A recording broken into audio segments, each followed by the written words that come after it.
السلام عليكم. الإخوان المنخرطين في CNSS أخيرا سمعونا وداروا تحديث في التطبيق ديال ما CNSS. من قبل كانوا بزاف ديال الناس كيلقاو صعوبات باش يدخلوا للتطبيق، خصوصا اللي ما عندهمش NFC او ما كيتوافقش عندهم التطبيق ديال الهوية الرقمية.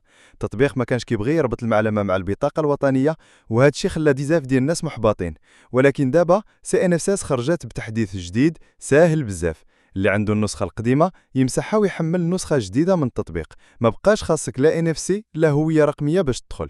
دابا في التحديث الجديد عندك جوج ديال الاختيارات: اما تدخل بالطريقة القديمة اللي كتحتاج الهوية الرقمية، ولا تستعمل طريقة جديدة ديال رمز التحقق وهي الأسهل بزاف.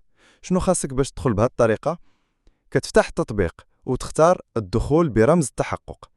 كتدخل الماتريكول ديالك، يعني رقم التسجيل في CNSS، كتدخل رقم الهاتف اللي مسجلوا معاهم، غادي يوصلك كود في SMS كتدخلو في المربعات اللي كيبانوا قدامك.